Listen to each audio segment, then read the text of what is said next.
Hello and welcome to this episode of Superhero Ethics. Today we're talking about the TV show Loki. We're talking about the ethics of time travel. We're talking about does anybody have any agency. We're talking about how did the mouse do with queer representation. And we're doing all that with Paul Hoppe and Fox Kaye. All that and more after a commercial break we have no control over.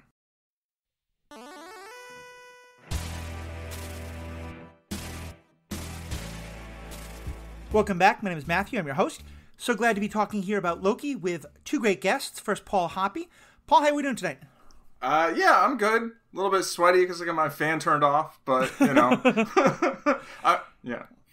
Yeah, just so you all know, out there in podcast land, those of us who are in hot weather climes generally have to turn off fans and things like that because they're going to make too much background noise. So we are suffering and sweating to bring you this podcast art. So please be appreciative or just think that we should get better central air. But that's a whole other story entirely. Joining me also is Fox Kaye. Fox has been a guest of mine on a couple of different podcast episodes.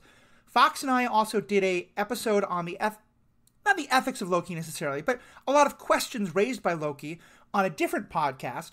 Fox and I went pretty deep into some... That podcast episode isn't going to air because it tanked, so I don't know that you want to reference that. Well, no, that's my whole point. Is that, like, I was going to make a joke about... I'm sorry. That's a variant? It's a variant. It is a variant. The person lost the recording. Exactly. Well, I was going to say, like, Fox and I had some strong opinions, and then the recording got lost. So, yeah. Either way... It was a solid hour and a half of us telling the host that he was wrong. So, and then it magically disappeared. I was like, all right, Steve, I see you. So... I knew I want to get Fox back, especially given some of our feelings about the episodes that happened. So there's a lot of great questions. But yeah, so Fox, how are you doing today? I am doing all right. Sweating at a solid 79 degrees, but it's worth it. So I'm really glad to have both of you on here. I think it's going to be a great conversation. I know we all have a lot of strong feelings about this show. And I want to start by kind of prefacing this, which is, as we always try to do here, our goal here is to not give a review of the show necessarily. I'm part of the Stranded Panda podcast network, where the MCU podcast, they do great, like they've done episode by episode reviews. They've been very positive about the show, but they definitely had some complaints. Definitely check out their podcast. There's a great way, they do a really great kind of review of the show.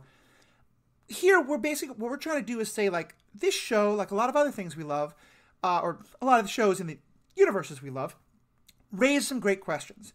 And both in terms of the story itself, and in terms of the more meta questions about how they told the story and how it was created. And I really want us to kind of focus on those today because I do have the impression that all three of us have some degree of strong feelings about the show itself that we'll get into to some extent.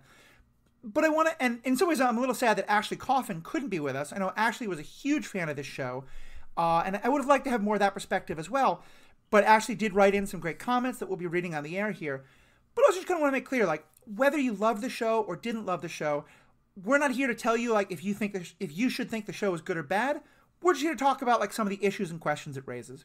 So, with that being said, let me kind of ask you both, what are your kind of general thoughts about the show now that we've seen all 6 episodes? So, I'll kick it off by saying I didn't hate it. Good positive start. Right? I do have to commend Disney for doing what Disney does best, which is setting a very specific, giving us a very specific setting, and then at least especially we saw in the first 4 episodes, working really well within that very specific setting. And I think the design work on the show is beautiful. I do think, genuinely, I think we got a gorgeous show. The substance petered off drastically, I think, at the end, but I think unfortunately we got, I think the show ended up falling to Saga syndrome, and that is what it is. It's bound to happen with the MCU. And I think I honestly I'm not surprised, especially in the direction that the MCU is going, so it's definitely indicative of a larger problem. But at the same time, I do think we got an interesting show in terms of we got a character back that they had told us was gone forever, that a lot of people loved, that we got some very interesting development, some of it better than other parts. But we did get some interesting development. They did find a narratively semi-sound way to make that happen. Mm-hmm. So they certainly did that. Yeah, I applaud you, Fox. You rolled very high on your diplomacy check, so well done. Paul, what about yourself? Trying to keep people on the show for the rest of it. Just keep like they have to get to the rest of it to hear my complaints. I'd say I felt similarly and agree with a lot of the points that you made, Fox. I do think it was a beautiful looking show. I think it was a beautiful sounding show. I think the music was really good. It kept me invested in places where, like, I enjoyed a fair amount of the series minute to minute, but didn't enjoy almost any of the plot. Yeah. Like, What I just plot? didn't, right? Yeah, like, I just didn't care what was happening, and there were specific things that annoyed me, but overall, it was just, I mean, I said this after the first episode, I felt kind of like I was waiting at the DMV with friends whose company I enjoyed, where it was like the conversations were really well done and were often compelling, but then they would go and do something and I would be like, just stop doing things and just go sit and chat in the room again. Because like none of what you're doing makes any sense or feels like it matters to me. Yeah, I think it's a very good way to put it. Aside from the genocide and all. Yeah. After episode 5, I'd been in this odd situation where I realized I was trying to decide if I wanted to podcast about this show, because if I wasn't planning to podcast it, I honestly think I wouldn't have watched the last episode. Because, not out of a sort of a hate watch, like I don't want to see this, although I did turn off the 6th episode about halfway through, and it took me like an hour to make myself go back to watch it. We'll talk about why. But it was after the 5th episode, I was like, this is fine. It's not the show that they told us it was going to be. It's doing all the things I was afraid it would do, but like, you know, Tom Hiddleston and Owen Wilson have great chemistry on screen. I like watching them talk to each other. I love the dialogue. I love the characters are all interesting. The story ideas are interesting and very poorly executed. But I realized that they'd gotten to the point where, this will kind of get us into one of our first ethical questions, but just on the kind of general sense of the show, because of all they had done to say that everything can be undone and time has no meaning and it's all being controlled and nobody has any agency, I just didn't care.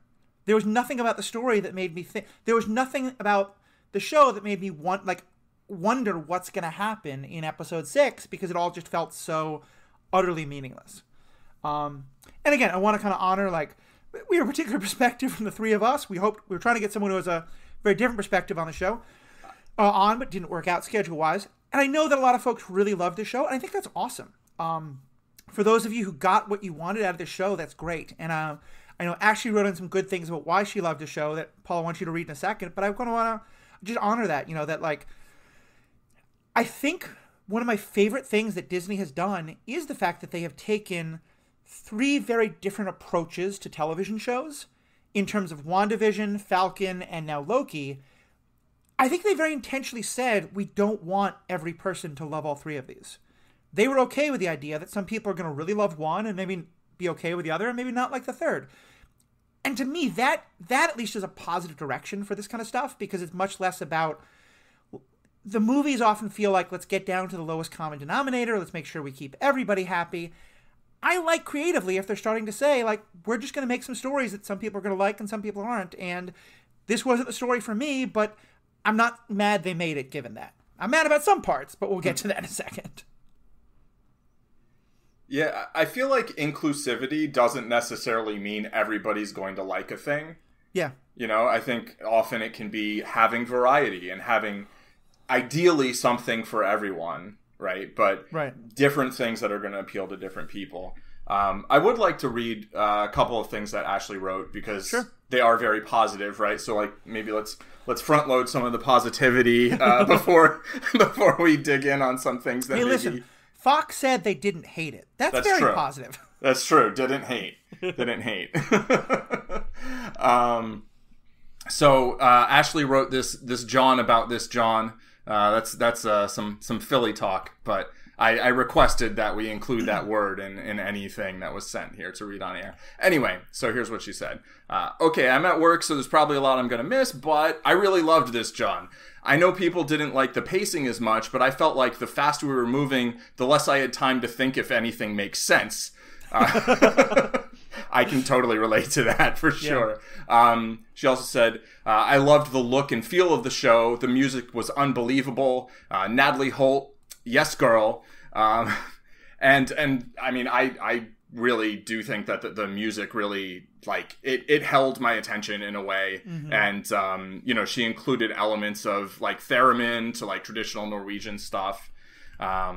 And I think maybe I'll read this time travel bit too, and then I think it kind of sets up where you want to go.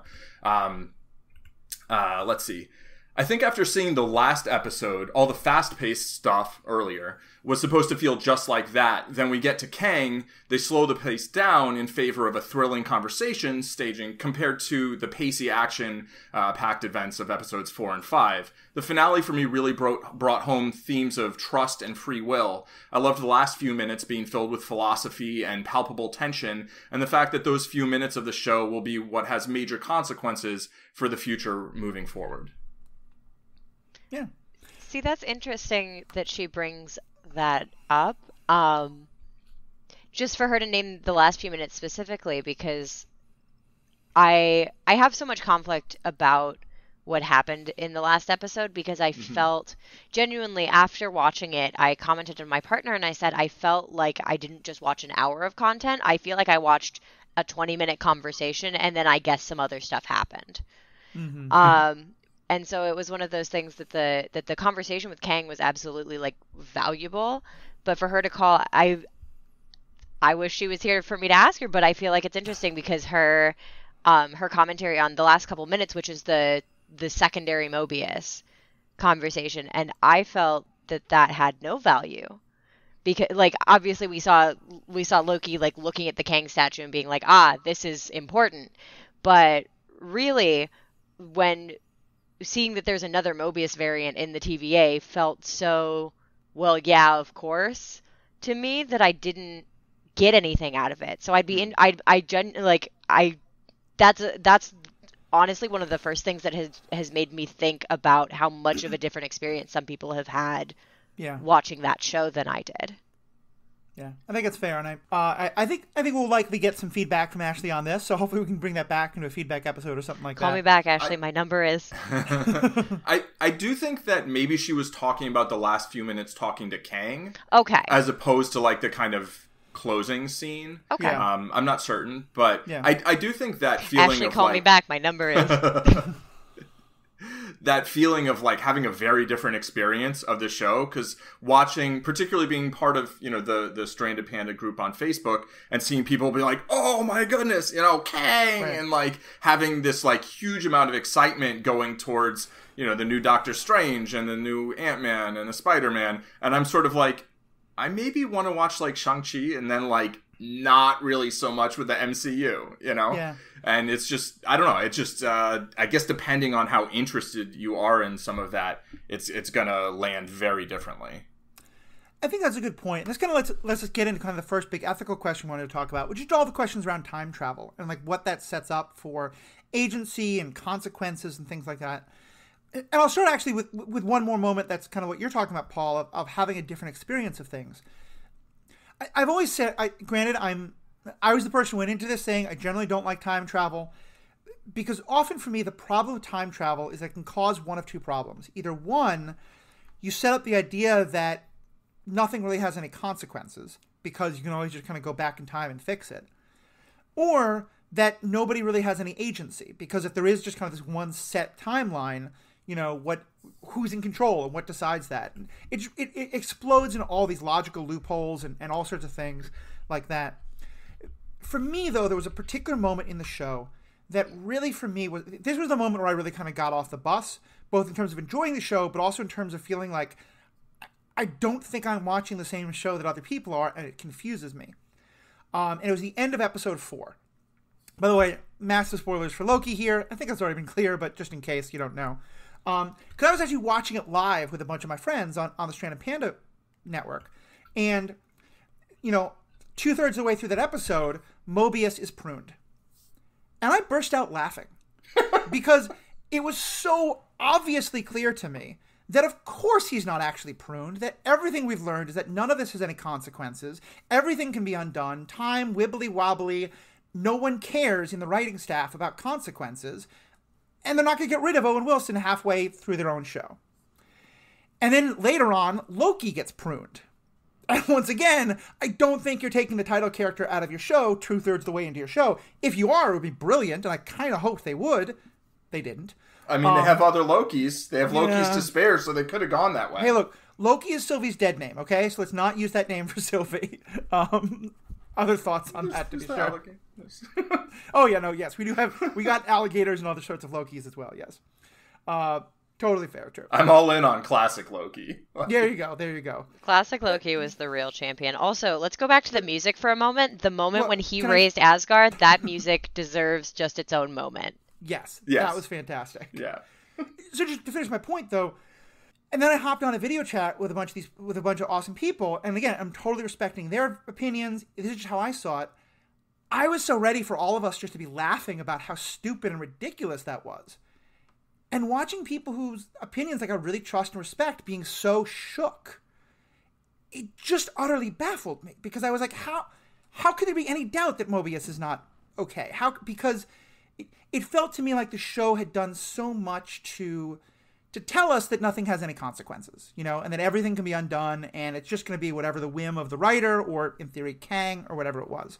So that's a little bit my rant about the quality of the show, but somewhat I think it kind of leads into this question of like, how did you feel they did with this idea of like using time travel to create consequences or to create drama or just to create like the kind of questions that time travel can raise?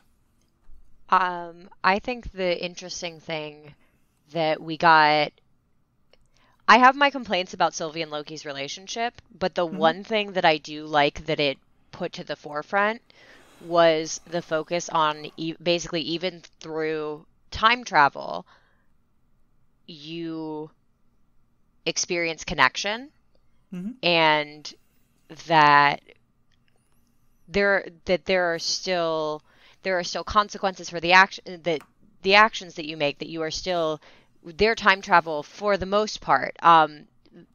Independent variants aside, but when you travel, one of the things that we saw is when they did the time twister collars, that you went back in time physically, but you maintained your memories. Right. And I think that was kind of a larger issue, so to speak, is that was something about trying to think of a good way to phrase it, but like the steadfastness of character. And that's, you know, something that came up even in the last episode was people who change versus people who don't. Right. And so I think that was an interesting thing to take away the consequences of just the outside world, but it doesn't mean that the things that you did aren't indicative of your character. Even, I mean, and we see that even with the conversation between Judge Renslayer and Mobius, where it's like, oh, you would prune your best friend, you know, and clearly he's not dead. He's fine. He made it out. But at the same time, there's still the consequences of, but you would do that to me. Right. So I think that kind of, it made the fact that time and, you know, just the permanency of your actions wasn't the consequence made me think more about like human motive. Right. Yeah, I think that's a really interesting point. And I also kind of want to push back on the nothing having consequence. I think, like, when we see characters in shows, often I feel sort of like there's like a binary outcome. Like, either something kills someone or it doesn't. And, like, if it kills someone and then they come back, like, that there was no consequence. But, like, you know, suffering is still suffering, you know? Like, and when we have these variants, it's like, you know, the one Loki was killed in Ragnarok, right? Not in Ragnarok, but, you know, the beginning of Infinity War that crapped on Ragnarok. But, like, that suffering still happened in that timeline. And, I mean, I think we'll get to that later, right? When we talk about Kang and the TVA and everything. But I know what you mean in terms of, like there's not these consequences for the audience, right, in a way, because and to me, that's kind of like, this felt like the most comic book story I've seen on the screen, right? Where it's just like, comics are gonna comics, and like, comics are always bringing back heroes, villains, whatever. How long did Superman stay dead, you know? And then all of a sudden there's like 4 different Supermans or whatever. It's like, and they're like, oh, now we'll put him in a black suit. Doesn't it look cool? We'll sell more toys, you know? And I feel you on that. I personally, like, don't really care about that in and of itself. I know we've talked a lot about like character deaths in stories and stuff, you know? But I did feel kind of like, I didn't feel invested in some of the outcomes, even if there were consequences for the characters. Like, episode 3 felt like it was this whole, you know, thing that was completely irrelevant to any of the, like, plot. But at the same time, it was super important in terms of the development of Loki and Sylvie as characters. Right. So there was consequence, even though there's not, like, big plot consequence. Until the end, when that's actually, like, kind of really plays into the last episode pretty hard. I do agree that personally for me, it feels like there's not consequence in terms of like where the story or the multiverse or any of this is going. So I think like in terms of storytelling, I very much agree. In terms of the experience of the characters, I guess is just where... That makes sense. Just to kind of separate. And I don't think we're that far apart on that, right? Because like when we get to them pruning people, like, I mean, we'll talk about that, right? Right, yeah. I mean, Mobius certainly had a very negative experience being pruned, and I think Fox, you made a great point there about how the break of trust between Mobius and Renslayer, that is a consequence that's definitely going to happen. I totally agree with you there in that regard. Absolutely, I think it was interesting to observe the characters, you know, in that situation where they had the opportunity to relive moments, but at the same time, it did take away. I had kind of the same experience that you did when Mobius got pruned, and I was like, oh, well, that's not, I didn't get they were very clear in the emotional impact that they were going for with that. That was their big shocker, and we all just kind of sat on the couch and went, Yeah. So I think that they definitely, like, you know, by focusing so much on, you know, we can take it all back, that we all kind of went, well, yeah, you can take that back. It's okay, bud. I did actually have somewhat of a reaction to that, partially because it was the 3rd consecutive Disney Plus series where some authority figure who's basically a cop murders a person or tries to, like, shoot children. That's fair. You know, like, I was kind of like, I don't really like seeing this every series. You know, if you want to deal with an issue like that, sometimes okay, but like every single time, it just feels like a bit much. Yeah, I think that's a fair point too. Well, and so what about on the other side of the time travel questions in terms of agency? Once we know, and first of all, it was the TVA saying like that they decide everything, and then by the end we get Kang saying, he's not Kang, he's the one who remains, the Schrödinger's Kang, I'm going to call him. You know, once he clearly is saying that, like, he has lived. You better copyright that, because I'm gonna pop that into every MCU conversation from now on. I'm just sliding that one in there. Schrödinger's Get the T-shirts ready. TM. There we go. I want a picture of that I want the Loki poster. They just released it, and it's got him on it. I want that in a box, and it just says Schrödinger's Kang on the back. Someone make me the T-shirt. There we go. I'm all for this. Let me get some rights. We'll use all the money to buy you some new recording equipment as well. Oh God, please. But anyway, so once we kind of know, and now that Kang says that, like, you know, he knows what everyone's going to do, and then all these decisions are set because time has happened so many times before, or however the metaphysics of it work. What's your take on kind of what does that say about the agency of these characters and the stories that we have watched or may watch in the future? They have none. Like, sort of, but at the same time, those people actually made those decisions. Just all of the, you know, other Schrödinger versions of them that didn't make those decisions got pruned. Right. You know, which is, I mean, if you actually, like, study concepts of the multiverse, like the number of branches, like, you wouldn't have an agency with like 20 people in it, like, erasing timelines, right? Like, the number of times timelines would split, it's like almost imponderable. But so the whole premise, like, if you actually try and science it, is not you know, it's got some holes. Yeah. But it is a weird question. It's like, do these people have agency who are because they are making those choices. Right. It's just there's other versions of them that didn't make those choices and branch the timeline, and then they get erased. Right. I mean, we've had Schrödinger's Kang tell us that other variants of him are coming, and obviously that was implied to be like, ooh, woo, I have an army. But at the same time, I'm interested to see if we see that at all narratively going forward, of some sort, like almost for a shock. I could see it being a shock value of so and so did this thing. Oh my goodness, no, it wasn't them. It was their evil variant. Right. Mm-hmm. And I could see that being good once, and then I would get very tired of it. And that's the kind of part where, again, like, time travel and, you know, evil clones and all of those concepts have been, you know, absolutely a pervasive theme through comic book history. But at the same time, it gets old, and it gets old fast. And I referenced it earlier when at the end of the episode, when they're basically showing us that there's another B-15 Hunter B-15 and another Mobius, and I was like, great.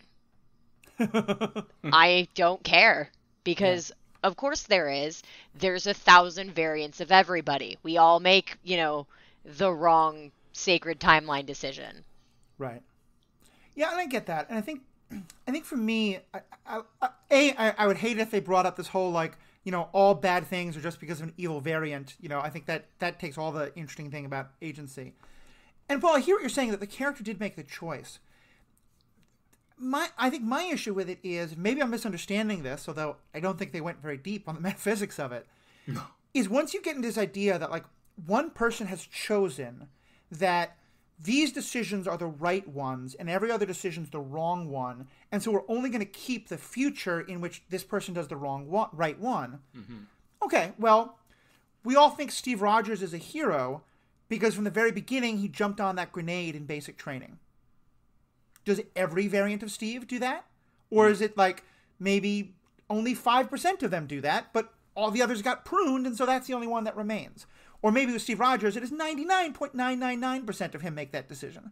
But, you know, with Loki, at other points in the timeline, you know, the few times we've seen him do the right thing, like maybe there's a whole bunch of Lokis that do decide to work with Thanos and throw Thor and the Asgardians under the bus.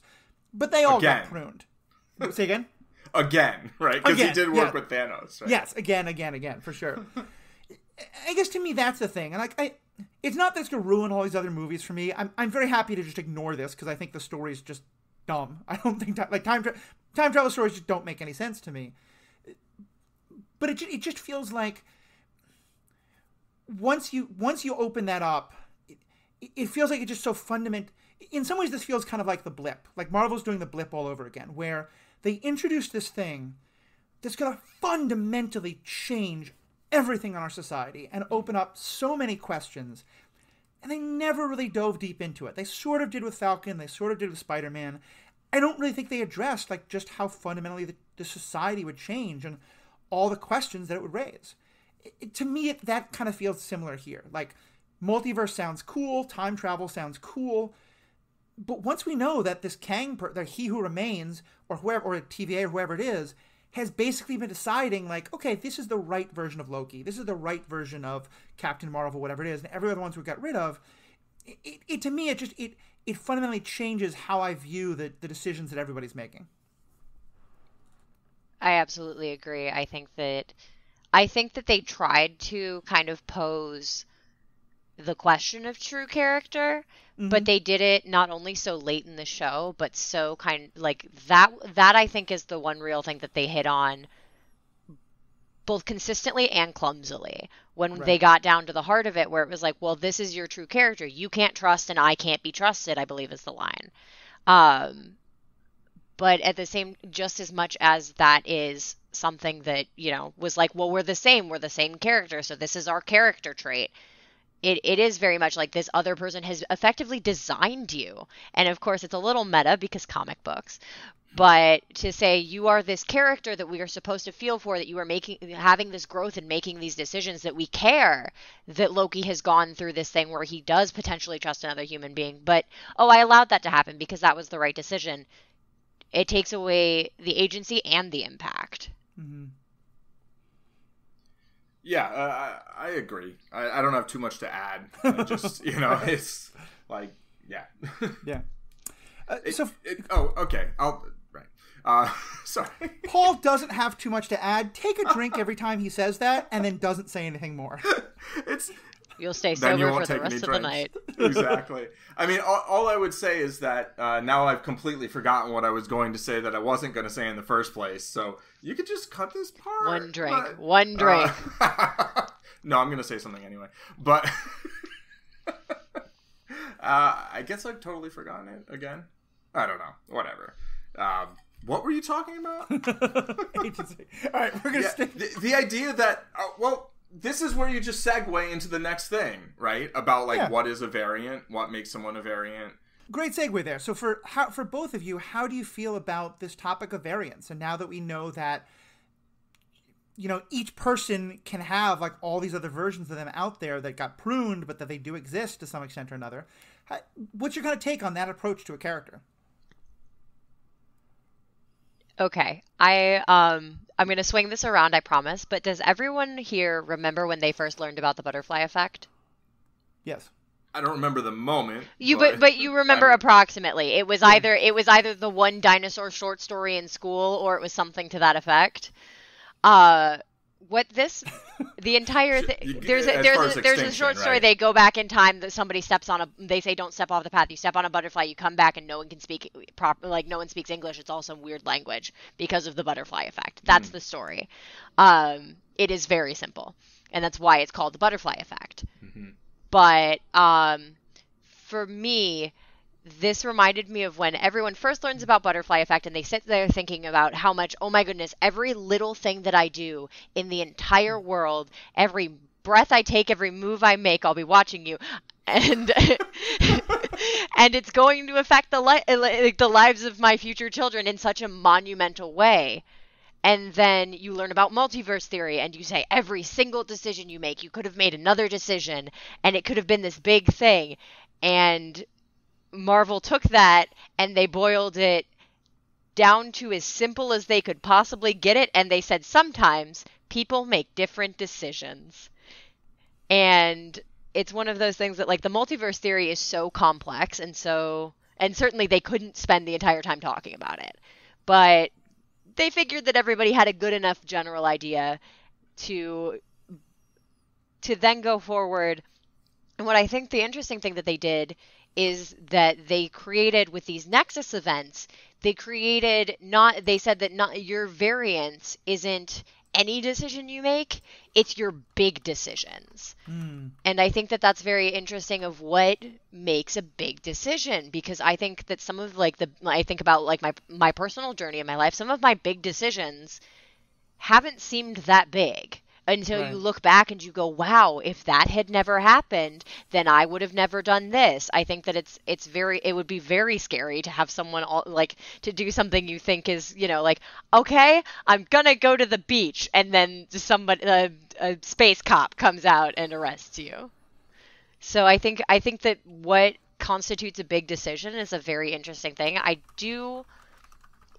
If I could come from Marvel's soul about anything, the fact that we never got Sylvie's Nexus event, I fundamentally crave that as knowledge. I want to know what her Nexus event is, because that's her defining moment, right? Like, that's her thing that's her villain origin story. Right. And we don't know because they didn't care enough to tell us. Yeah. But I think that was very interesting. But I do think that we got variants as sort of a comedic thing with Kid Loki. Yeah. But I also think that we got the classic Lokis, I missed my brother. That was such a nod to a core part of the character that I thought that was very emotionally valuable. So I think that it was, and I think that posed an interesting thing as well. So when you have this big decision that you would think is very much like core to the character, but it's wrong. So what makes, then it goes back to it goes right back to the agency thing. What makes it the right decision if the core of your character is wrong? Right. Yeah, I think it is such an interesting question, especially because when you're talking, I kept thinking of the movie Sliding Doors, which isn't one of my favorite movies by any means, but poses some interesting questions about, like, sometimes it might be your big decision, like, do I go to grad school? Do I take a job? Do I move to this city or this city? Do I accept this proposal? But sometimes it can be just like, do you get on the bus, a stop late or not? Because you meet someone on the bus who'll change your life forever, whatever it is. And Sliding Doors is an interesting exploration of that. And I think you're right. I think there's a real potential for the show. And it did somewhat to explore that question of, like, what makes someone fundamentally who they are. You'll often see this meme go around that talks about, like, if you could go back and do one thing just to fundamentally change history, what would you do? And that the answer is often, I would let Hitler into art school. Because of, like, this idea that, like, there's one theory that him not getting into art school and there being Jewish people on the judging panel and things like that sort of, he would have gone in a whole other direction. I have trouble thinking that. I have trouble thinking that just, like, one decision like that could change someone so fundamentally. And obviously that is, like, the definition of the extreme case. But I think that would have been a great question to explore if we'd really had so much more time with the Loki variants, to explore what happens if you have basically the same character, but the gender is flipped, and that flips is a binary term, but a different gender. That would have been so interesting to explore.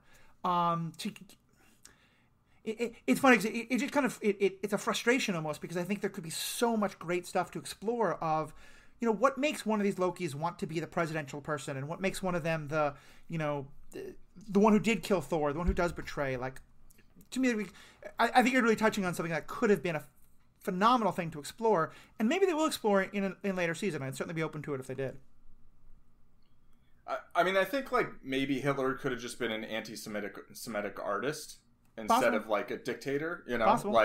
Like people might not change in their fundamental character, but they might change in terms of the power and influence they wield in the world. Yeah. Like, with a few things, like, say if CNN hadn't excessively covered Donald Trump in 2015, maybe he never becomes president, Right. But, like, that's, in terms of, like, what makes someone who they are, like, that, I mean, that's identity, right? But there's a lot of different ways of looking at identity. Personally, I feel like I look at it differently than most people do, or the way people discuss it these days.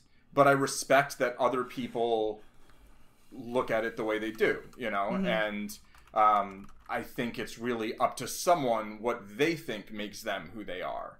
And I feel like with Loki and Sylvie, like, they kept calling Sylvie a Loki or whatever. What does that mean? Yeah. Like, I mean, first of all, there should be all totally just different people in different timelines, right? Like, you're not necessarily going to get the number of timelines there would be is so, like, it makes that 14 million number from Infinity War so infuriating. Like, how few 14 million variations of time would really be, in the scheme of things. But, like, just narrowing down on, say, Loki and Sylvie and, anyone else who's a Loki, like, what makes them the same person or not the same person? Like, Sylvie clearly, in my view, does not consider herself a Loki. Right. Right? She considers herself Sylvie, and what does that mean? And we really never got a satisfying answer to that. And maybe they're, like, holding out for season 2 or something. That's kind of my guess. Yeah. Is, like, a lot of the variant stuff was played for laughs, right? Like in episode 4 or 5, really, where they have all these different Lokis and, like, they're not all human. And, but that to me kind of sort of cheapens the idea of, like, they didn't really dig into, they're like, oh, what's your Nexus event? It's like, I don't care about a Nexus event. I care about, like, who are you and what makes you you, and why do you think that makes you the same as this other person or different, or, I don't know. I think it's a potentially interesting question that I do not feel was really explored in an interesting way. In a satisfying way, anyway. Yeah. I think for me, especially where that comes up with Sylvie, is that, you know, it's funny, ever since the kiss, there are all these things popping up about, oh my God, it's the total narcissism, you're kissing yourself. I never really bought that they were the same person. Yeah. I felt like they had a lot of the same perspectives on things, a lot of the same, to me it more felt like, yeah, if you give two people the same childhood trauma, they're going to have a lot of the same triggers and a lot of the same responses, but they're probably not going to be exactly the same. And especially because they did have fundamentally different childhoods. You know, they felt to me like two different people who maybe, I don't know if they shared like genetic makeup, but you know, she had a different chromosome for gender, or I don't know. It just left me very unsatisfied because, yeah, I think that there's so much you could have gone with it, but even more, like, I never really bought them as anything other than two separate characters. I would tack on to that, all the other Loki variants also don't feel like Loki. They feel like different characters who are called Loki, some of whom are played by Tom Hiddleston, and some aren't. Right. And there's nothing that seems like quintessentially Loki about them. And so I think it's easy to see like Loki and Sylvie and be like, oh, maybe I see them differently because I see one as male and I see one as female. But it's like, it's not that. It's that they're two different people that share things in common, right? But there's a lot of people who share things in common, and I don't know. No, I don't disagree, and I think it's interesting that the way that they define the consistency, that, you know, this is the story, this is the way it's going to be. The interesting thing to me especially is that we do touch on multiverse theory a little bit, in that, you know, they weren't all pruned at birth. None of them were. They were all, you know, Kid Loki is the youngest one, and he's, what, 8, 10, 12? So clearly, until they made whatever their Nexus event decision was, they were meant to live out their lives. So clearly there is not just one sacred timeline. There are many variations of this one story, this one person, meaning that they're different people. So I think that that's a very interesting part of it as well, is that they're different people. And even if they're going through, you know, if you put enough people through the same experience, you're going to get some, you know, people with enough similar traits. Some people are going to react similarly if they have, you know, the same opinion on some things. And then absolutely we have Loki and Sylvie being different people going through similar situations and making the same decision, and people being like, oh, well, that makes them the same. No, if someone throws a big scary fire at you, you're going to try and stop it because you don't want there to be big scary fire. That's not you being the same person. That's you having the motive of, I don't want to die. Like, oh, well, if we work together, we can defeat this thing. Well, gee, we should work together. That is not a difficult... Yeah. It's not rocket surgery. And to me, I think it's so important as well, because it's where I think the narcissism point I totally lose, because to me, what Loki fell for in her, which I have a lot of strong feelings about, which will be our next topic, it didn't seem, because she was often doing things differently than he was. And he loved that. He was like, that's so interesting. Like, I could be more like you, or you make me want to be like less like you in some instances. But none of it was about falling in love with himself in that regard. I think the other interesting thing is that I think the fact that Sylvie isn't Loki was very much emphasized when they are in, you know, the void of everything, and you know, Loki's like, oh my gosh, you guys, you know, there's a female version of us. Way on Marvel to put a gender fluid character in and tout that right up until the binary was beneficial, first of all. But second of all, to basically feature the fact that she is completely different than any and all of them. Again, that's still not being her Nexus event. But I think it absolutely... it absolutely was just one more thing that means they were different characters. They were different people. Right. And I think that he recognized that. I think that part of it was, you know, our Loki, quote unquote, recognizing that she was completely different from him. I do think that Marvel absolutely, kind of going back to the gender fluid thing, I do think that Marvel absolutely dropped the ball on that. I, to be fair, and all of their queer representation, I think that they very much dropped the ball on, in terms of, they did just enough to get cookies. Mm-hmm. But I think that I think that especially with a gender fluid character in particular, and with the concept of variance, I think that you could have done so much with that. I think that they had a really interesting opportunity. They had something that was they set themselves up to succeed and then failed. Because I didn't have confidence in Marvel going forward with it, but I absolutely did have to, you have to recognize that that was a really cool idea. I almost hope, I said on in another conversation with someone that I hope to see Loki do some sort of, transformation. We've seen him transform into other people and other, forms. Obviously, we know that's a trait of his, both from Norse mythology and, MCU canon. And I was like, yeah, okay. So have him shift into a stereotypical, quote unquote, woman. Mm-hmm. Have him shift into Sylvie, if you must. Right. It was kind of right in front of them. And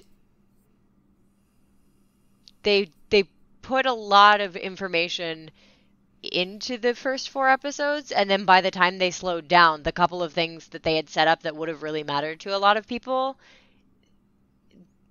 unsurprisingly, they didn't care. Yeah. To me, it is the worst example of... honestly, it's one of the things that makes me the most mad about the show, as well as the other part of queer representation that we'll get to in a second. But there's a degree to which the character of Loki, from both comics and from Norse mythology, there's a lot there that there's probably, I didn't expect Disney to be all over covering. I didn't expect to see Loki giving birth to the horse that he'd had sex with. Or that, the horse that resulted from Loki as a female horse having sex with another horse. However the story goes. I didn't think we were going to get that. Frankly, I didn't think we were going to get any of Loki's gender or sexuality fluidness. But then they told us that we were. There was a quick little moment where Loki, it listed the gender as gender fluid. And then the writers, I don't remember the exact detail, and it's probably possible that this got made into more than it was meant to be. But to me, it's something you need to be so careful about. The impression certainly got from the things the writer said was that they really were going to dive into exploring Loki as a gender fluid character.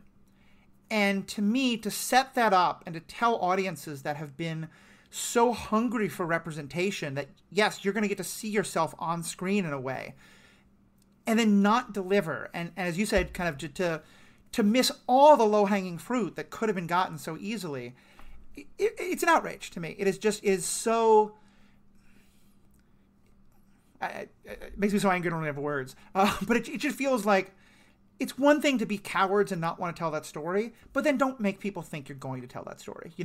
Don't put gender fluid on the bio of... because that was the bio of this particular variant of Loki.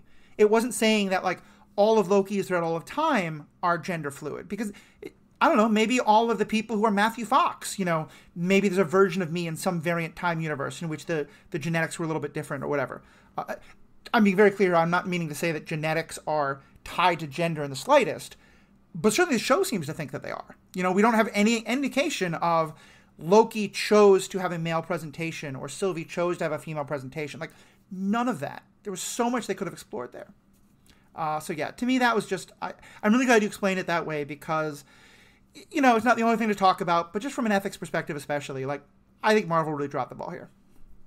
I think that actually you just referenced another opportunity that they had, which would have been if Sylvie's Nexus event had been that she decided to present as a woman. Yeah. That was absolutely a potential. That was something they could have done. You could have shown it very quickly with, again, abilities that we've seen Loki having. It would have been a minimal effort insertion into the story. Yeah. I mean, that's why I made the comment about maybe Loki being Sylvie's dead name, because I kind of like that idea that's exactly what happened with Sylvie, but we didn't get it. I kind of expected that's where they were going to go after all of the talk of having, exploring that and having that kind of representation, and it felt more like it really was a lot more talk than like they said these things, right? Yeah. But they didn't really show them. And yeah, I think that being Sylvie's Nexus event, like, I mean, whatever thoughts I have about Nexus events and the ridiculousness of that, like, I think that would have been interesting and also maybe powerful in terms of sort of, I don't know, like as a metaphor, how like maybe people, you know, in the world don't deal with that very well. When they find out what someone's gender is and they had a preconception. And I think like clearly they have that power, right? The Lokis or the Sylvies and I mean we've seen Loki be Sif before, right? Or take the form of Captain Sif. America as well. Yeah. And Captain America, exactly. And so clearly, you know, that person, whatever you want to call them, can easily physically take the form that they feel best represents themselves. And that seems like a great way to be able to put that there without having some of the complexities maybe that you'd have in the real, you know, in something that more represents people's actual real world experiences, right? It's like almost like an easier way to do it in terms of portraying it in fiction. And it does feel like they were just very cowardly. It feels very Disney, right? In terms of, to me, like being like, oh, we're gonna that was enough, right? Yeah. You're good, like, you know. Which, I mean, I think you're gonna get into the, you know, the question of Loki being bi or pansexual, and like they said that they had a line, right? But like, did that feel like real consequential representation to you?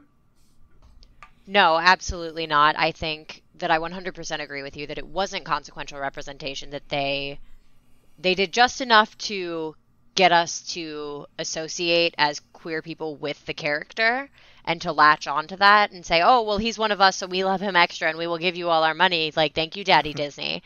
But it wasn't enough. And I think that that's something that we absolutely,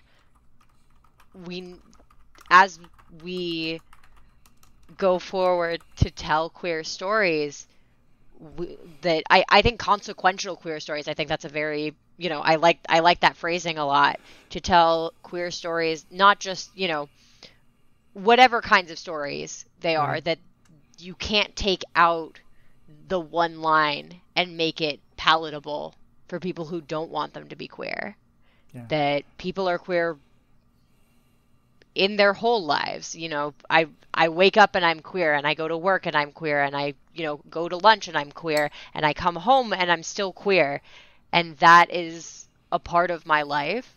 And it should be the same in the shows, that it's not every pervasive moment, you know, but at the same time, it is an unremovable part. It needs to be an unremovable part of the story. Yeah. It did really strike me that, you know, if you want to make a version of this to show in, you know, to areas that don't want to see that, you can just cut those 15 seconds and nothing about the rest of the story will change. Like 5 seconds. Even. Yeah, really. And it's funny because, you know, Paul and I recently did an episode on animated stuff, which will actually air after this one. We didn't really go into Mitchell's versus the Machines, which is one of my favorite new movies. But I'll say that movie does the exact opposite. You know, the queerness of a character is a very small thing, but literally every scene she's on screen, she's wearing a rainbow pin. You know, and it's such a, to me, that felt like a very deliberate, like, you can't cut this out. This is just who the character is. I do also want to kind of go a little deeper here, especially because for some folks who haven't really thought about this much, I have heard from a lot of folks the idea of like, well, like bisexual people or pansexual, they never use a label. You know, do you love people of both or all genders or very many different genders? So Loki falling for a person presenting as a woman should be fine, right? Fox, why was this not a good example of bi or queer representation? I think that in part because, to me at least in particular, I felt like, so I have, certainly if it had been like, first of all, that entire subplot didn't really feel organic to me. And I think a part of that was especially that kind of leading up to this, you had a lot of emotional emphasis on Loki and Mobius's relationship. And if you'll notice, in the story, the moment they establish that Loki's attracted to men at all, the distance between Mobius and Loki as characters grows. Yeah. And you get the one moment of them hugging each other goodbye, and that's it. Other than that, they have very limited actual interaction and actual moments of emotional closeness. And again, if that had been just the relationship as a whole, it would have been one thing, but it was that immediately following the possibility of Loki being attracted to not just this man, a man at all. They wanted to make it very clear that that's not what this was. We didn't do that. This wasn't gay. And I didn't need to be no homoed in my TV shows just as much as I am in my real life. It's okay. I would, like, even...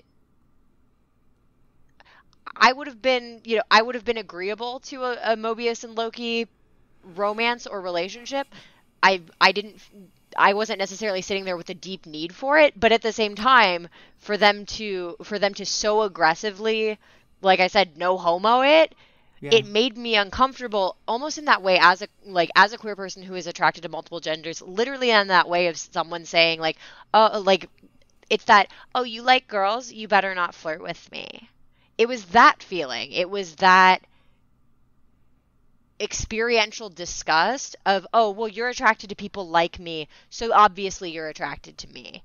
And it felt like queerness written by straight people. It felt like non-consequential queerness written by people who didn't know what they're talking about and didn't know what would be actually impactful for people who would relate to this character.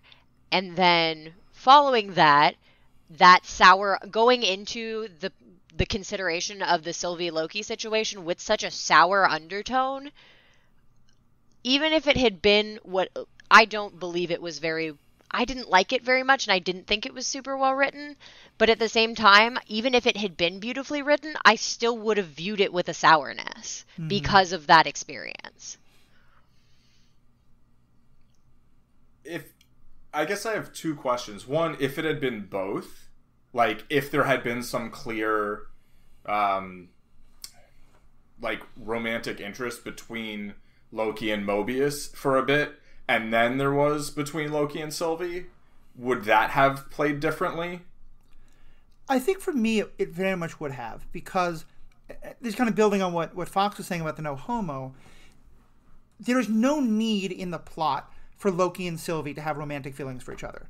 Yeah. The love they have could be a sibling love, and then could cause really interesting questions for Loki about why that didn't happen with Thor. There could be, I know in some versions of the story, there's a parental dynamic one way or the other. It could be just pure narcissism of like, you're a version of myself that I get to love. Sure. And also to remember, like, we haven't seen Loki be a playboy. This is literally the first time that Loki has ever expressed romantic interest in anyone. And for it to come so quickly, right at Loki declares that he's bi, or that he's, Loki says that like princes and princesses, that, both or all have happened. And then to go so strong into this romance that was not needed at all, it really felt like the show was saying, no, he likes girls still. Don't forget, he likes women. He really, really does. We promise. Look, they're even kissing. Won't even have subtext. 100% subtext. 100% full text. It really felt like they were saying, yes, we like checked off the queer box, but don't worry, straight people, you still can love this show. We're not gonna... Right. And to me, here's the thing. Yes, that's always what Disney has done until Falcon and the Winter Soldier. Because Falcon and Winter Soldier, they checked off the racism box. Then the next episode, they checked off a couple more boxes. And then they checked off more. They just threw it on the table. Even Steve Rogers can be subject to white privilege and can miss things, and be part of white supremacy in that way. They went so deep and so hard on racism and didn't care who they angered. Yeah.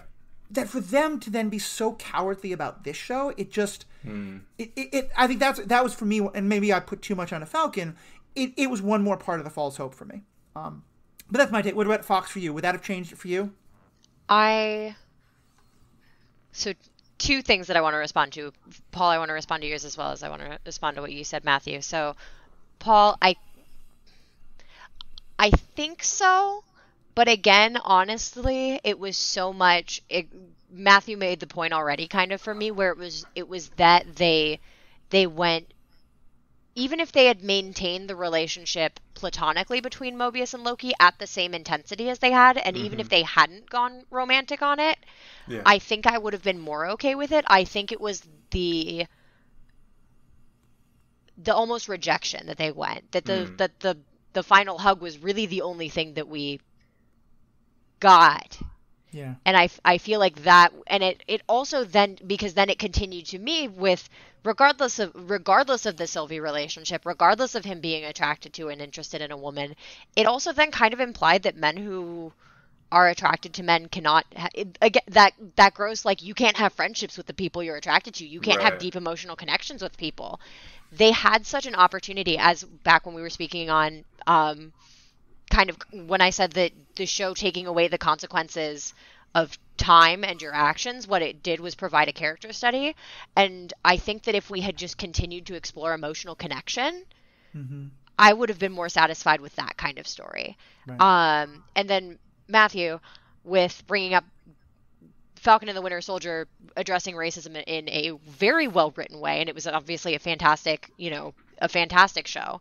But I think the unfortunate thing for me is that we got that kind of unexpectedly. They didn't initially say, this is the show addressing the racism behind the Captain America story, and then give it to us. That we found out that was going to be the experience in watching it.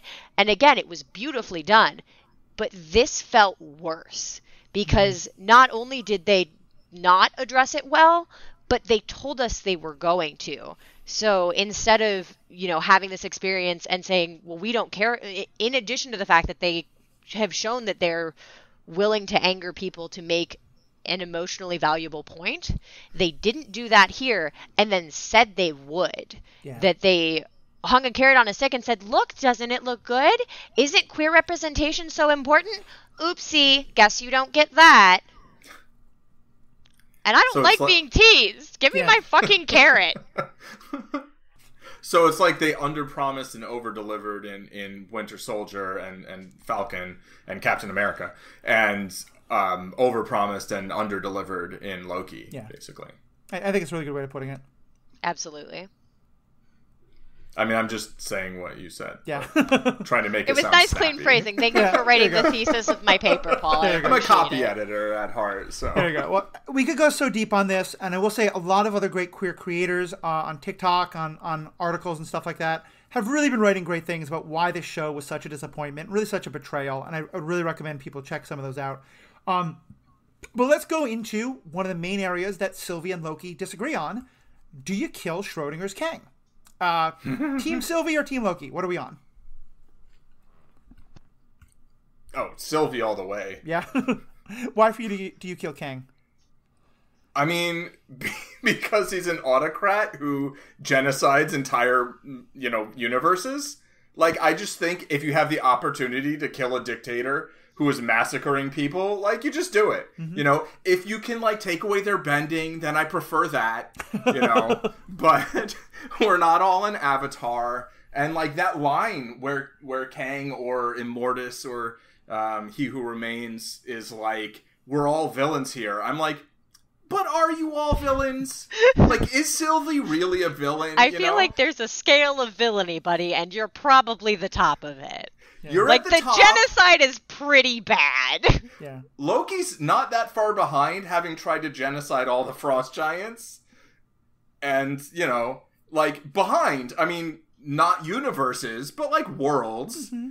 And then, like, Sylvie is, like, she's killed some people who have stolen her as a child and repeatedly tried to murder her and erase her existence. Like, that's just not villainy. That's survival. Yeah. Like, come on. Yeah. Sylvie killed a couple of cops, and then the cop called her a bad guy. Yeah. Exactly. I'm pretty happy with Sylvie in kind of, like, anti-hero, like, gray villain space. And to me, I don't see how there's any question. And to me, the fundamental thing that comes in, because the response is always, but what about the chaos? What about all the things that will happen? The dictator is holding on to order, and a lot of people are going to suffer in chaos. And frankly, this feels like it's a question that's incredibly relevant both for our own world and that it's popping up again and again in our fiction. And I don't think that's coincidental. And totally. It certainly seems like, we've talked a lot about this on the Star Wars podcast. It's about, in the Star Wars world, people seem to like the Empire, some of them, because, to quote the Mussolini line, like, they make the trains run on time. And right. I think there's a really interesting statement there about the fact that people crave order, they crave stability, and they're often willing to give up huge amounts of their freedom to get it. And to me, it's the choice that is most important. If a whole bunch of people in a very chaotic setting say, listen, we voluntarily want to elect a autocrat of some kind to take control and to bring order, I'm going to vote against them, but at least I understand, like, there's a choice that's happening there. I'm not comparing that to current situations because I don't think actual democracies happen. Anyway, I'm thinking they're very much hypothetically. But my point being that for me, Kang, like, that I think is very bad. My point is just that Kang to me is fundamentally worse because Kang just decides for other people. There is, and here we're not talking about the agency as in the world itself. What Kang does literally is just to deny everyone else any agency whatsoever. And I don't think it matters how bad the multiverse is. I don't think it matters how chaotic that's going to be. For any person to have that power and to decide, I know what's best for everyone else, and so I'm going to do it, and I'm going to genocide trillions of people to do it, but even putting that part aside, just that level of control, you have to kill that person, or you have to stop that person if you can without killing them. But, like, to me, that's... Yeah. It's kind of a no-brainer, I feel like. Yeah. I also think that the interesting thing is that the other option, Loki's option, is essentially to listen to this guy who says, like, yes, I've had all this power forever and ever, and it's been really great, guys. I've decided I don't want power forever and ever. I'm going to go take a nap. And I am pro naps all the way. Naps are the best. But yes, every nap I denied myself as a child, I will regret for the rest of my days. But at the same time, I think it's very interesting that you listen to this all-powerful person being like, yeah, you know what? I'm just going to hand it all in. You guys can deal with it. And I think Marvel has done this before with Thanos as well, where it's like, I am going to achieve ultimate power, and that's it. That's all I want. Then I'm done. Mm-hmm. And it's this, like, the bold implication that anyone who is power hungry enough to get to that level can be satisfied. Hmm. And I'm like, yes. You know how people don't work at all. So it's one of those things that I'm like, even if we had seen Loki win in that argument and we had seen Kang go free, all of us would have sat there and gone, season 2, guess who's coming back? Mm-hmm. Not a single one of us would have believed that was it. So I think that realistically, just not only narratively, but realistically, Sylvie was right. And that was the only option. Right. There's no Nexus event here. Yeah, I find it, like, this series to me really kind of underscored, like, how much people are willing to accept whatever is told to them by someone presenting themselves as an authority. From the very first episode where people are like, oh, the sacred timeline, that makes sense. It's like, whoa, you know? And then like, oh, the Time Lords, they're clearly in power. I'm sorry, did I call them the Time Lords? Are they the Timekeepers? I mix up the DC and Marvel identical characters sometimes. but like... one of them wears a fez to make it unique. Right. But then like, Kang or whoever he is at the end, who remains... like, he's just like, oh, this is the thing. And Loki's like, oh, okay, yeah. Loki, who doesn't trust anyone, is like, I think he's telling the truth, And, like, we should give it some thought. It's like, kill him and then give it some thought. You always stab everybody. Like, just stab them and then figure it out, I was with you as an ethical statement up to you always stab everybody. Well, I'm just saying, if you're the guy who always stabs everybody, you don't not stab the guy who's been genociding universes. Yeah. That's all I'm saying. Some consistency here. Yeah, I think that's, well, I have a lot of thoughts on the consistency of Loki, because I think there's none whatsoever. In a television show about how nothing matters and there are no consequences to your actions, have some consistency in your actions, damn it. Exactly. You know, like, I don't understand the metaphysics they set up at all, but I'm pretty sure that even by their own, like, very flimsy rules, the idea that he crosses a time threshold and all of a sudden it made no sense. It was so dumb. Don't get me started on that one. So like we have to all just mutually agree that has to be a separate episode of itself, because we can't open that can of worms. That's the whole thing. Let's all just put it on the shelf. Let's glare at it for 3 to 6 seconds. So I actually wrote in something that's very similar to what we said. I thought I would just read it, and said that she had said on the MCU cast, all of this felt very Star Wars to me. Strike me down, yada yada. I don't believe or trust anything Immortus said, though for Loki to call him terrifying actually means something. Do I think they should have talked it out a bit? Yes. Would that have been historically Loki of her? I guess of Sylvie? Yes. Do I think that was exactly what Kang wanted her to do? Yes. The two of them being the correct people to run time just makes no sense to me. And going through all of this just to end up back at the same point seems way too easy.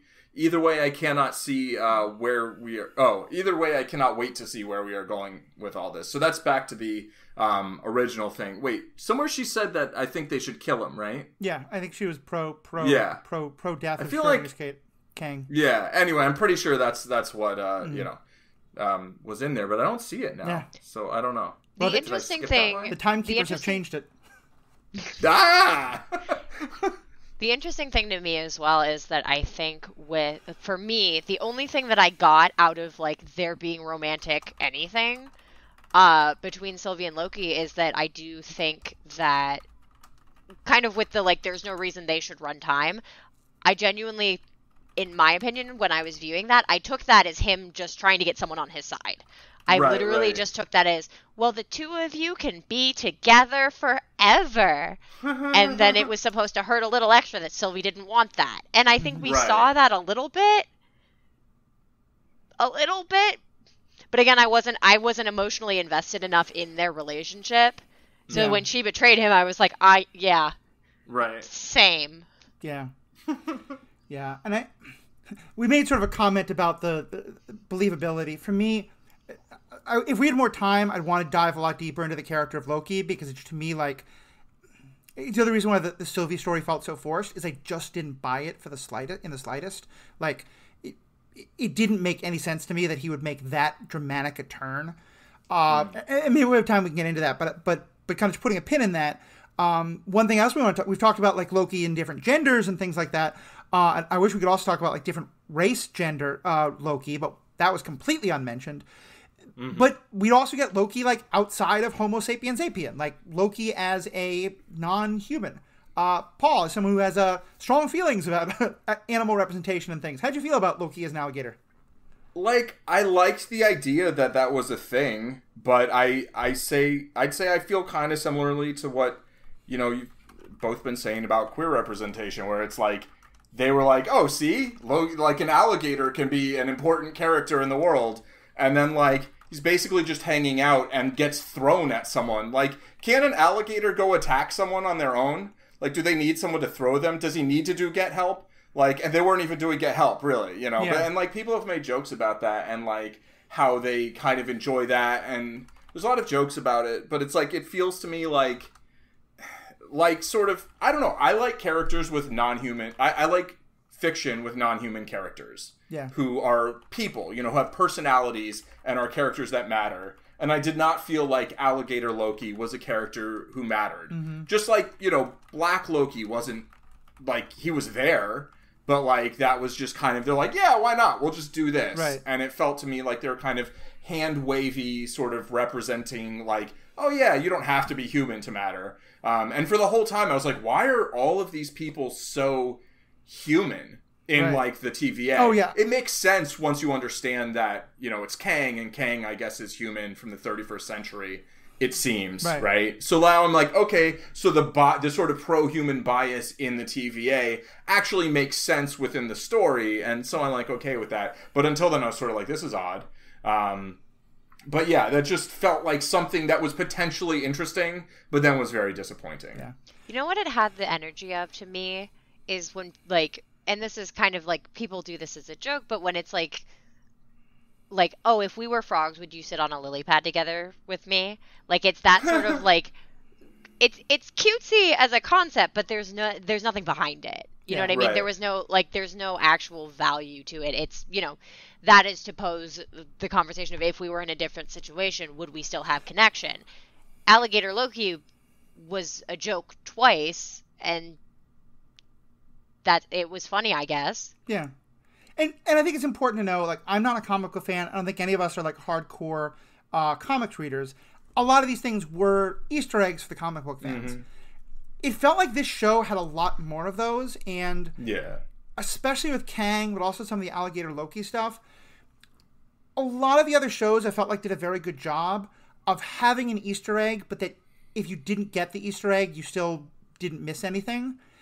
This show felt like it kind of crossed the line in that regard. And I felt like the alligator thing especially because for me, I don't know much about Loki from the comic books. I do know something about Norse mythology. Yeah. And in Norse mythology, a god having their hand bitten off by an animal is a very important story. Tyr having their hand bitten off by the wolf, Fenris. And so I was kind of like, wait, is this a reference to that? No, it just seemed like it was just like, yeah, let's have President Loki have his hand bit off. Right. So yeah, I was curious, Paul, where you're going when you said you wanted to bring that up. But I think it's a really good point. Of like, if you're going to explore that Loki could be a non-human, and what would that mean? Explore that. Like it felt like so much of the show was, let's just check all these boxes and kind of dip our toe into all these different pools, many of which would be fascinating ethical questions, but never really commit to actually like the consequences of any of those possible stories. Yeah, I feel that for sure. I will say that we are recording this podcast on Tears Day. Oh yeah, that's true. So that's true. Good point. This is actually, I guess, appropriate. I don't know. But yeah, it did feel like it was kind of like, oh, how about this? How about this? How about this? Like, but we don't really want to deliver on things that much. And even to that extent, which I think is one of the later points that maybe we were going to get to, is like, it felt like the end of this show was very much just to like set up what was going to come next, right. As opposed to really having a satisfying conclusion to a singular coherent story. Absolutely. I think that's the one thing that is my major complaint between, obviously, Marvel having released these 3 television series between, as kind of the gap, the transfer between their sets of movies. And as we go into the next phase, it really did feel like they did, WandaVision was much more like a concept exploration and, about the exploration of grief. And that was very interesting the way it was. Falcon and the Winter Soldier being more of an actual story. And then I did truly expect Loki to be a character study, and to a degree it delivered in that it was a character study more than it was an actual show. But they didn't give it a story. Mm-hmm. Nothing happened. And anything that happened absolutely could have been bundled in. It will be, I imagine it will be touched on in the first, max 15 minutes of Multiverse of Madness. And that will have been all that needed to happen, because they're not going to expect that everyone went and saw the show. And frankly, I don't know that people who come back, if people watch Multiverse of Madness and then go back and watch the show, I don't imagine they'll gain much. Mm-hmm. And that's really what it comes down to, is of the 3 shows, this one felt the least consequential, both in, it's in story stakes, but also just overall. I was like, nothing happened. There's no... We've set up things to come. That's great, but nothing happened. We didn't get any resolution for, they posed a situation, played around in the sandbox, and then it rained, so we covered the sandbox, I guess. Yeah, I think it's perfectly put. And this is what I kind of call Ultronitis. To me, one of major sins of Avengers 2: Age of Ultron, although there were some good parts, was it felt like they just hit pause on the movie to set up a number of the next round of like Thor movie, Captain America movie, etc. And let's contrast it, for example, like in WandaVision, Monica Rambeau has a fantastic arc. We get kind of an origin story for her. We get to see her make major decisions. We get to see her have major issues she goes through. And at the end of the story, we get a very clear connection for her into the thing that she's next to be into, probably Secret Wars or something like that. Is it Secret Wars? Whatever. No, I'm sorry. Secret Invasion. I thought she was going to be in the Marvels. Secret Invasion. Yeah, maybe that. But clearly, like, we get she's going up to space. You know, she's going to do that. She can do something with the Skrulls, etc. This just felt like so tacked on, and like it just really weakened it all. Quick interruption. We are now at. Fox. I have to go, guys. Okay, sounds good. I gotta go. Okay, so let me just do this. Yep. So, Paul, there's one more topic you and I are going to get into, but Fox, I know you need to run. Thank you so much for being a great guest. For people who are really excited about hearing more of your thoughts or seeing more of your stuff, which should they be checking out? Pretty much all social media, y'all. I am VoidFox21 on everything. Come say hi on Instagram, Twitter. I jump on TikTok upon the occasion, and I talk about D&D, cosplay, general nerd nonsense. So absolutely, come spend some time with me. Awesome. Thank you so much for having me, Matthew. And Paul, it was wonderful to meet you and have an awesome conversation with you. And I will hopefully catch both of you around later. Likewise. Thanks for joining us. Yeah, thank you so much. The phrase "Thank you, Daddy Disney" will live forever in superhero ethics. Forever. That is my legacy. There you go. That's all I'm here for. I have delivered and I'm satisfied. Awesome. So, Paul, let's kind of do the last thing was, obviously, to some extent, this is meant to be Loki's redemption story. And we get, Loki has this beautiful moment with Sylvie where he just, is about Sylvie, but where he just says, like, I no longer care about all the things I used to care about. I just care about you and, like, making sure you're okay. What did you think of Loki's character arc? I felt like it felt weird to me. Mm-hmm. Because I felt for a lot of the show, I felt like we were watching Ragnarok Loki. Yeah. And yet this Loki did not experience all those things. Yes, this Loki watched the tape of those experiences, but, like, how much is that like living those moments? Mm-hmm. I would guess not very much exactly like them, So I felt like this Loki kind of evolved rapid fire the way you can kind of expect to happen in stories. But if there were like a montage of things and there was a lot that happened that we didn't see, I feel like I would have bought that more. Yeah. I think this Loki kind of becoming like good guy Loki is a little bit like, I don't know. Like, I'm not really sold on it. And I also feel like I feel like they didn't put the work in there. And part of it was because they'd already done the work through multiple films. Mm-hmm. So it felt like it would just be kind of redundant. And that's one of the problems with kind of resetting a character earlier in their timeline. And so, yeah, I just felt like I didn't quite buy it. And at the end, then I think Loki makes a bad decision in terms of, not stabbing the autocrat. Right. But I mean, I enjoyed spending time, but it didn't, in terms of the substance, there was development, but it felt like the development was more, it was interesting, but I didn't feel like it took me from point A to point Kang. Yeah. I think that's a really good way to put it. And especially because we did see all the growth, but I mean, even post Ragnarok Loki, I don't feel was even as far along as this Loki wound up, in terms of the... Right. Like, he makes the sacrifice somewhat... Well, not even a sacrifice, but, like, he decides... He risks his life and loses his life because of his, like, desire to help protect Thor and the Asgardians and himself, to be honest. Like, he probably doesn't believe Thanos is going to keep him alive. And to me, like, even then, he still feels like kind of... He's the trickster who's learned to do some good things, but he's still the trickster, To me, this is, for Star Wars fans, he's gone from being Cad Bane to becoming Hondo, Hondo's a good guy, but he's still a scoundrel. And, like, to me, Loki should still be a scoundrel. Yeah. Whereas now he just becomes, like, generic hero number 6 who will do the things for the people he cares about. Mm-hmm. I think for me also the part of it that really lost me, and it's too bad because this should have been such an epic moment, is one of the Lokis who we didn't see have any real growth was classic Loki. Old man Loki. We saw him be like, somewhat more reflective than some of the others, and like, yes, he's kind of like, I want this all to end, but his act of self-sacrifice at the end of like getting the attention of the smoke monster to help them out, I felt like I needed a little bit more there. I maybe more of like him having to like, look, I want to die anyway, so this is a way to die with glorious purpose, and he does shout out glorious purpose, but it just felt like one more way that they just really never. They told us, they didn't show us. This show felt a lot of, especially on the ethical questions, like it's tell but not show. Yeah, I don't feel quite the same in terms of classic Loki, because I feel like when classic Loki is introduced to us, that's sort of what I get out of that character. Right. I feel like that character's already kind of in that spot. They're maybe not with a lot of hope. Right.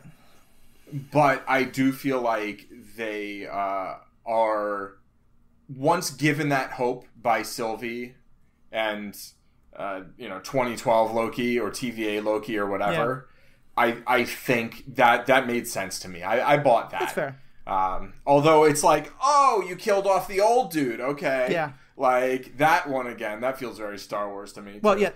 The black guy is the traitor, and the old guy is the one who has to die nobly. Which... Yeah, great. Honestly, if they flipped, I think if the black guy the other way would be worse. If the black one had to die to save the two white, that would be worse in some ways. So it's just all bad. That's the trouble is like once you've told so many stories that have certain problematic aspects, like those aspects wouldn't necessarily be so problematic in isolation. Right.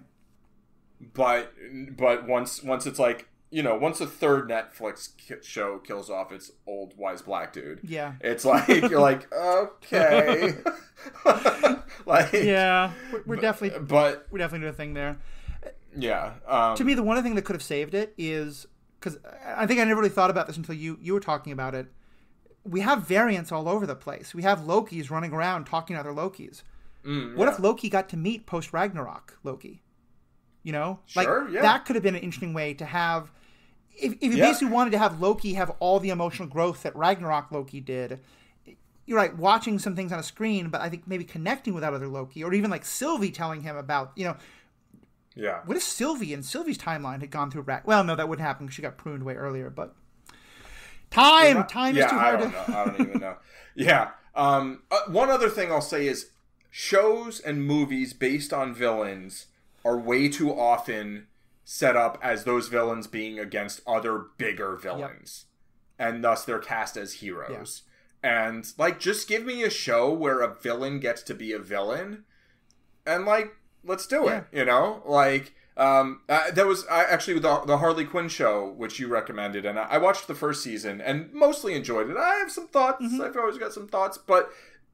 in the beginning, I was like, oh, they're robbing rich people. Because of course they are. Because we can be like, oh, these assholes on a yacht or whatever. Joker and Harley. But then as the show went on, it's like, she did some bad stuff. Yeah. And I was like, okay, this is more like a show about a villain who's like an anti-villain or an anti-hero or whatever. But like, she's a villain. Yeah. And that's fine. And that's cool. And she gets to be a protagonist. It doesn't mean she's like all bad, but... I do have that actually kind of sets up the last quote that I think I would bring. Let me just comment on that first. Yeah, go ahead. Please do. I very much agree with you. We talked before about how that was one of my biggest complaints with WandaVision is I think the character of Wanda is in this wonderful gray space of incredibly sympathetic but doing incredible harm and also having been set up by other people and like, is Wanda a villain? Is she not? Is she somewhere in the gray area? That is a great question. And saying, well, Agatha is worse and the cop who shoots at kids are worse. Terrible way to answer it, Totally agree. I feel like Wanda's not a villain. She's a person who's doing harm. Right. And to me, that's the thing is like, let's explore where she is. But if the way that you want to tell us that she's not that bad is just by giving a bigger bad, like, Yeah. Totally agree. One thing I love that Harley Quinn does so well, I think, is the dynamic between in the TV show, the dynamic between Harley and Ivy, because Ivy is, I think, very anti-heroic, but is a hero in that Ivy will only use her powers to, kill people who are harming the environment. And with her, it's kind of a like, oh, you didn't recycle, you and your whole family are going to die. Like, there's a level of extremity there that we might question. Right. And that puts her very much into the anti-hero, almost on the line of villain. But the fact that, like, Harley has a similar heart, and Harley wants to do good things, but for Harley, it's like, you're poisoning the environment, you have to die. You're rich people who are stealing, you have to die. You stole my parking spot, you have to die. Like, and Ivy's every now and then like, let's kind of I love how many times Harley kills people who, not out of maliciousness, but just out of like, oops.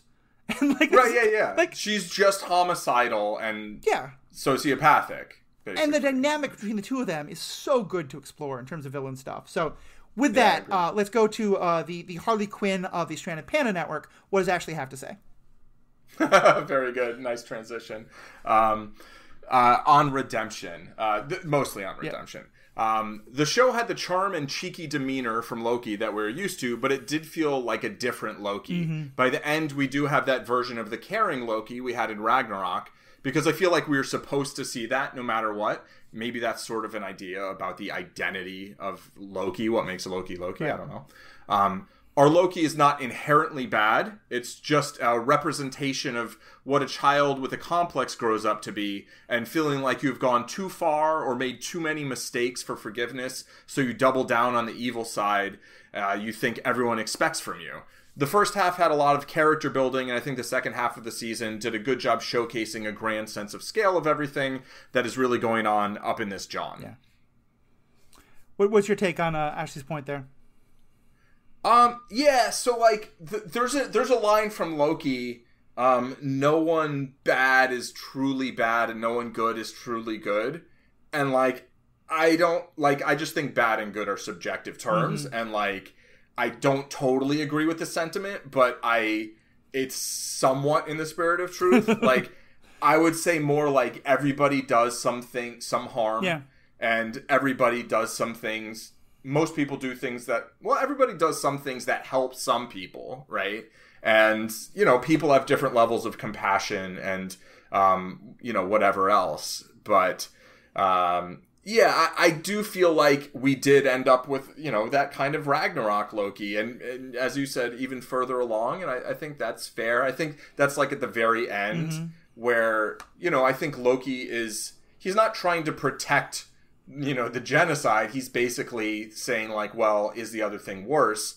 And like, maybe, but like, like you should kill the guy first. I don't know. I'm not usually like kill the guy first, but in this case, I'm kind of just like, get down with your bad villain self. I'd be like, just end the dictatorship first. Like, end that. Fair, if there's, if there's another way of doing it, go ahead. But given that we actually never have Always. any explanation of how he has power over time, like, he doesn't sort of hand Loki and Sylvie the levers of the book and be like, here's what you do. Yeah.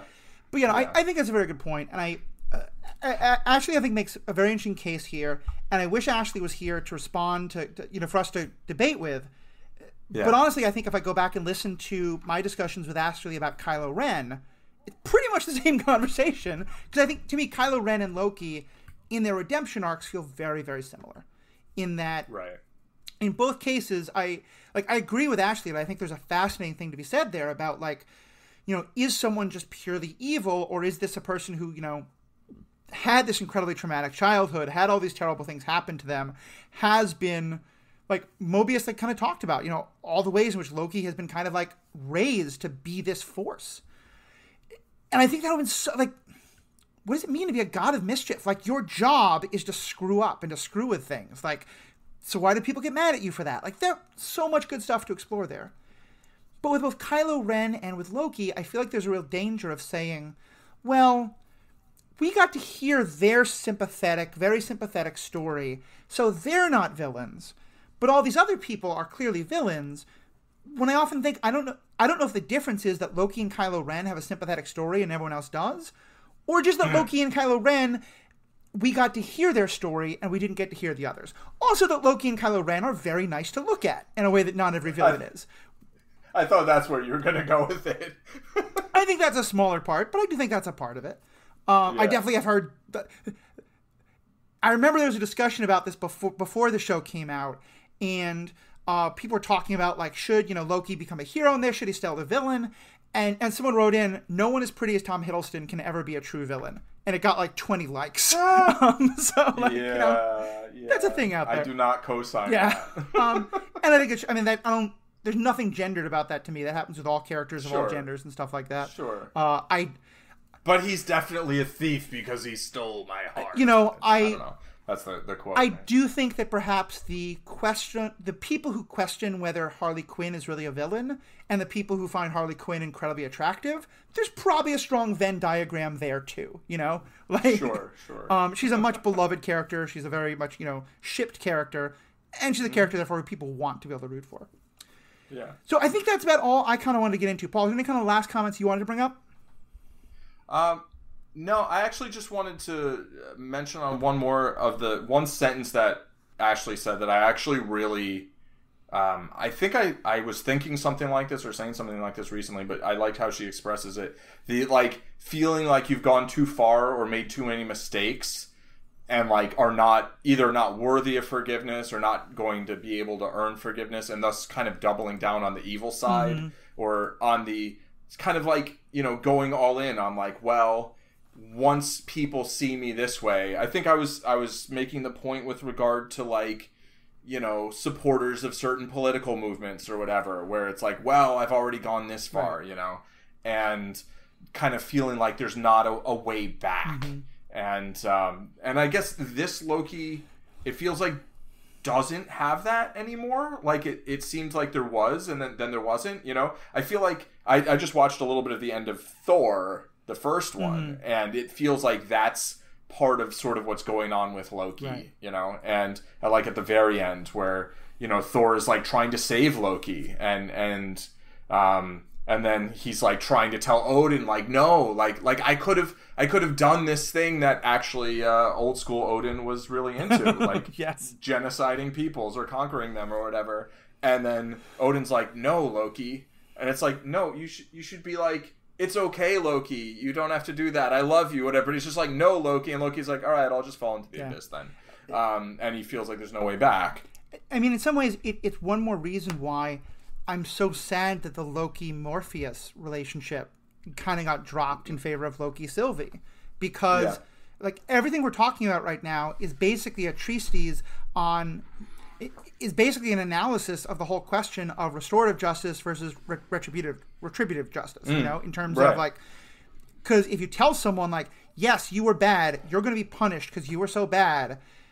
All right, that tells someone something. If you tell someone, like, look, you caused harm, that's not okay, but we believe you can be better, and we want to help you get to a place where you can be better, like, it sounds like such Care Bear silliness, but there's so much truth. Like, believing in people helps them believe in themselves. And now I'm just all the more disappointed because I feel like if that had really been the story of Mobius believing in Loki, which happens, Mobius challenging everyone else who doesn't want to believe in Loki, that could have been so much more powerful. Yeah, I thought the dynamic between the two of them was very powerful. I found it more compelling than the dynamic between Sylvie and Loki. I really enjoyed watching Sylvie kick ass, and I thought Sylvie was an interesting character. And if maybe they made Sylvie as a character who, clearly declared her own gender as an expression of herself, that could have been super powerful.